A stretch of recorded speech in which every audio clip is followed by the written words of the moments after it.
tak terima ditetapkan sebagai tersangka dalam kasus dugaan tindak pidana korupsi Tipikor, penyalahgunaan dana Corporate Social Responsibility (CSR) dari PT Smelting dalam bentuk beras. H. Nur Hasim melakukan perlawanan terhadap Kejaksaan Negeri Gresik melalui pra-peradilan. Hasilnya, Pengadilan Negeri Gresik membebaskan Nur Hasim dari status tersangka dan memerintahkan Kejari Gresik untuk merehabilitasi namanya. Putusan mencabut status tersangka dari Nur Hasim oleh Pengadilan Negeri Gresik melalui pra-peradilan ini dibenarkan oleh kuasa hukum Nur Hasim, Yohanes Dipa. Ia menyatakan, berdasarkan putusan Pengadilan Negeri Gresik yang berlangsung pada Senin tanggal 21 Oktober tahun 2024 ini, pra-peradilan atas status tersangka yang disematkan pada kliennya oleh Kejari Gresik telah dimenangkan pihaknya. Dengan demikian, Nur Hasim yang sebelumnya berstatus tersangka dalam kasus dugaan korupsi beras itu sudah dinyatakan tidak sah dan bukan lagi tersangka.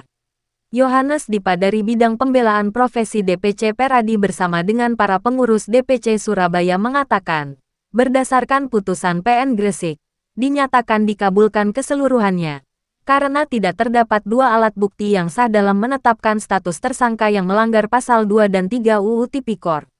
Karena tidak adanya bukti adanya kerugian keuangan negara oleh lembaga yang berwenang dalam hal ini Badan Pemeriksa Keuangan, BPK, ujar Dipa. Ia menambahkan, dengan dimenangkannya pra-peradilannya ini pihaknya berharap para penegak hukum tidak boleh lagi menganggap enteng atau memandang sebelah mata terhadap proses atau prosedur yang telah ditentukan oleh hukum acara. Utamanya, atas kewenangan-kewenangan khusus seperti upaya paksa, bahwa sebagai penegak hukum, terlebih lagi yang memiliki kewenangan-kewenangan khusus upaya paksa, janganlah kita menganggap enteng, memandang sebelah mata terhadap proses dan prosedur yang telah ditentukan oleh hukum acara, tegasnya. Kita mungkin tidak merasakan langsung kepahitan, kesedihan, dan kerugian sebagai dampak nyata dari pelanggaran proses dan prosedur tersebut, namun bukan berarti kita dibenarkan untuk bersikap acuh tak acuh.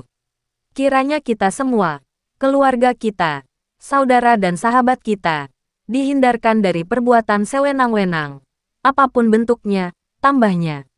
Diketahui, Nur Hasim ditetapkan sebagai tersangka oleh Kejaksaan Negeri Gresik dalam kasus dugaan penyalahgunaan dana Corporate Social Responsibility (CSR) dari PT Smelting dalam bentuk beras. Selain Nur Hasim, dua orang turut ditetapkan sebagai tersangka. Keduanya adalah Kepala Desa Romo Tauka Zainuddin dan Sekretaris Desa Rudi Hermansyah. Ketiga tersangka ini pun sempat dilakukan penahanan dan dijebloskan ke rutan Banjarsari, Carme, Gresik pada Kamis tanggal 26 September tahun 2024 yang lalu. Hapapanya. Di sini mendampingi teman-teman ini mengawal sampai kepulangan rekan kita, Advokat Haji Nur Hasim. Sekarang dengan jam 7, beliaunya sudah pulang, langsung diarahkan ke rumah sakit untuk dicek kesehatannya. Kami di sini ada Om Bekal, Pak Toto, Wanita, Amirul. Jadi kita ini dengan adanya permasalahan ini, kita solidaritas, kekompakan kita bahwa advokat ini harus benar-benar dijaga marwahnya. Makanya kita mengajukan upaya dalam bentuk pra-peradilan ini menguji criminal justice terkait dua prosesnya. Apakah formalitasnya ini menyalahi kewenangan atau tidak. Makanya kalau dilihat dari unsur deliknya, persangkaan pasal 2 dan pasal 3 kewenangannya harus ada BPK yang mengambil.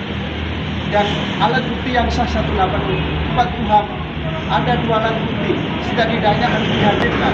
Ketika fakta-fakta di persidangan termohon tidak bisa menghadirkan, maka hakim majelis yang mulia akan mengabulkan permohonan kita. Dalam hal